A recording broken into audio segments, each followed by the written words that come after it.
إن الحمد لله نحمده ونستعينه ونستغفره ونعوذ بالله من شرور أنفسنا ومن سيئات أعمالنا. من يهده الله فهو المهتد ومن يضلل فلن تجد له وليا مرشدا. وأشهد أن لا إله إلا الله وحده لا شريك له، وأشهد أن محمدا عبده ورسوله. بلغ الرسالة وأدى الأمانة ونصح الأمة وجاهد في الله حق جهاده حتى آتاه اليقين. اللهم صل وسلم وبارك عليه وعلى آله الطيبين وصحابته الأكرمين وتابعيه وتابعي تابعيه بإحسان وتقوى إلى يوم الدين. يا أيها الذين آمنوا اتقوا الله حق تقاته ولا تموتن إلا وأنتم مسلمون.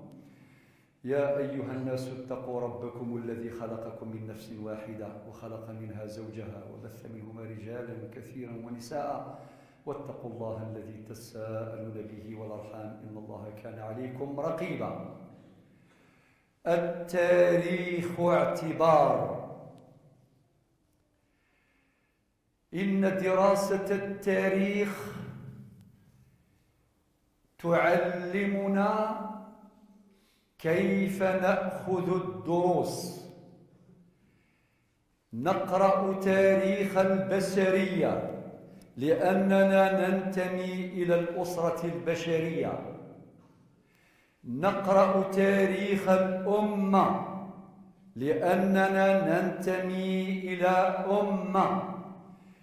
ونقرأ تاريخ الوطن لأننا ننتمي إلى وطن. على أن نقرأ التاريخ قراءة اعتبار. نقرأ تاريخ البشرية لأن الله أمرنا في القرآن كما في سورة آل عمران. ربنا قال: قل سيروا في الأرض فانظروا. هكذا قال ربنا. نسير في الأرض، نقرأ تاريخ الأقوام السابقين، نقرأ تاريخ الحضارات، نقرأ تاريخ النبوات والرسالات، ونأخذ الدروس والعبر. ونقرأ تاريخ الأمة لأننا ننتمي إلى أمة. قال ربنا في سورة الأنبياء الآية 92: إن هذه أمتكم أمة واحدة وأنا ربكم فاعبدون. وقال في سورة المؤمنون: وإن قراءتان: هذه أمتكم أمة واحدة وأنا ربكم فاتقون. وقال في سورة البقرة الآية 143: وكذلك جعلناكم أمة وسطا لتكونوا شهداء على الناس ويكون الرسول عليكم شهيدا. نقرأ تاريخ الأمة أمة الإسلام. وقد قال النبي عليه الصلاة والسلام كما ثبته في وثيقة المدينة: أمة واحدة من دون الناس. نقرأ تاريخ الأمة ونحن ننتمي إلى هذه الأمة. نأخذ الدروس والعبر. هناك انكسارات وإصابات أصابت أمتنا، وهناك انتصارات حصلت في تاريخ أمتنا. نحن نقرأ الانكسار والانتصار لنتعلم أسباب الانكسار لنتفاداها، ونتعلم ونعلم عوامل الانتصار لنحافظ عليها تحقيقا لدوام النصر. رغم أن أمتنا أصيبت بالعديد من الإصابات، ولكن ديننا أراد أن يزرع فينا الأمل كما في سورة آل عمران حينما قال ربنا عز وجل: إن يمسسكم قرح. ما أكثر القروح في تاريخ أمتنا. إن يمسسكم قرح فقد مس القوم قرح مثله وتلك الأيام نداولها بين الناس وليعلم الله الذين آمنوا ويتخذ منهم شهداء والله لا يحب الظالمين. ونتعلم أيضا من تاريخ وطننا ما يجب وما يلزم. أستغفر الله لي ولكم.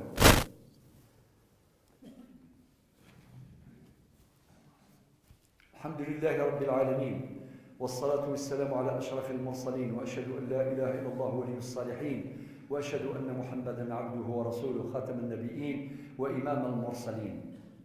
عاش وطننا البارحة ذكرى 11 ديسمبر 1960 المظاهرات السلمية التي قام بها الجزائريون، وأنتم تعلمون طلبا لتقرير المصير، وهو حق مشروع لوطننا لشعبنا. ولكن كيف واجهت فرنسا تلك المظاهرات؟ بالعنف والتقتيل والإجرام، وما جاء على أصله لا سؤال عليه. كذلك فعلت في مجازر 8 ماي 45 قالمة سطيف وخراطة، وكذلك فعلت منذ الاحتلال الفرنسي في 1930. فعلت ما فعلت في شعبنا. نحن مطالبون بقراءة التاريخ. التاريخ أستاذ شاهد، التاريخ معلم لنا. نقرأ تاريخنا من جهة لمعرفة البطولات والأمجاد التي صنعها أجدادنا آباؤنا، فنعتز بأمجاد الأجداد، وهذا جميل. والأجمل أن نبني أمجادا على أمجاد. حينما نقرأ هذا التاريخ، تاريخ الوطن، سوف نقوي علاقتنا بوطننا. وإذا كانت علاقتنا بوطننا متينة صحيحة كنا خداما لهذا الوطن، وهو أمانة الشهداء. أستغفر الله لي ولكم. اللهم اغفر المسلمين والمسلمات والمؤمنين والمؤمنات الأحياء منهم الأموات. اللهم اشف مرضانا ومرضى المسلمين، وارحم موتانا وموتى المسلمين. اللهم انصر إخواننا المجاهدين في غزة وفي فلسطين. اللهم إنا نسألك التقى والعفاف والغنى. اللهم غير حال أمتنا إلى أحسن حال. اللهم استرنا في الدنيا وفي الآخرة. سبحان ربك رب العزة عما يصفون، وسلام على المرسلين، والحمد لله رب العالمين. وأقم الصلاة.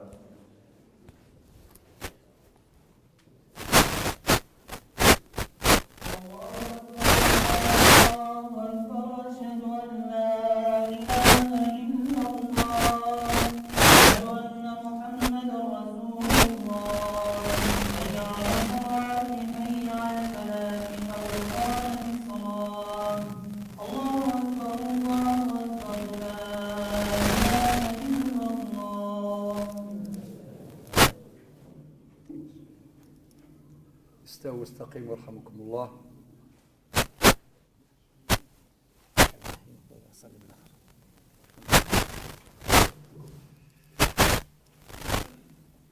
الله أكبر. الله أكبر. الحمد لله رب العالمين، الرحمن الرحيم، مالك يوم الدين. إياك نعبد وإياك نستعين. اهدنا الصراط المستقيم، صراط الذين أنعمت عليهم غير المغضوب عليهم ولا الضالين.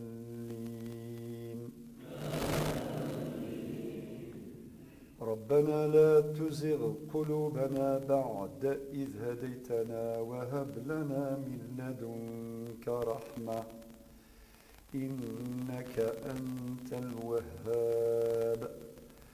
ربنا إنك جامع الناس ليوم لا ريب فيه، إن الله لا يخلف الميعاد. الله.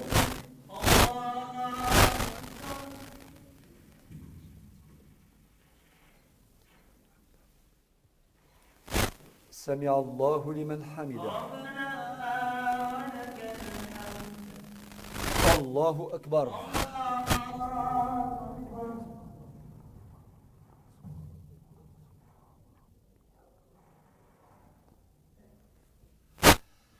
الله أكبر.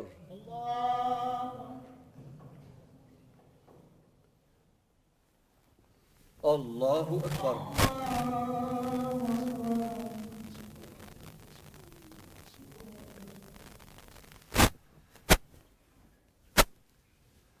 الله أكبر. الحمد لله رب العالمين الرحمن الرحيم مالك يوم الدين إياك نعبد وإياك نستعين اهدنا الصراط المستقيم صراط الذين أنعمت عليهم غير المغضوب عليهم ولا الضالين. وقل اعملوا فسيرى الله عملكم ورسوله والمؤمنون وستردون إلى عالم الغيب والشهادة فينبئكم بما كنتم تعملون.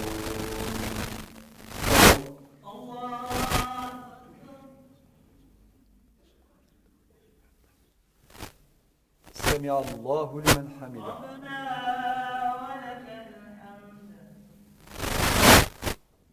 الله أكبر.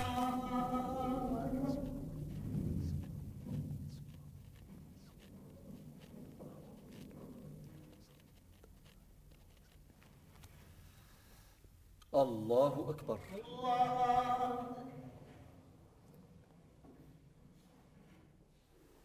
الله أكبر.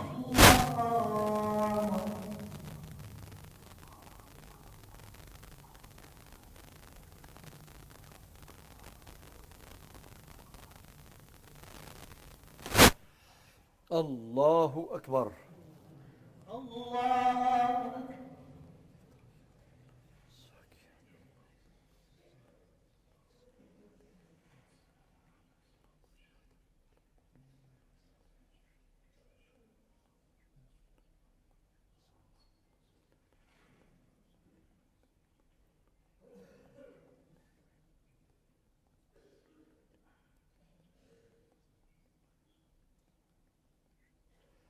السلام عليكم ورحمة الله. السلام عليكم ورحمة الله.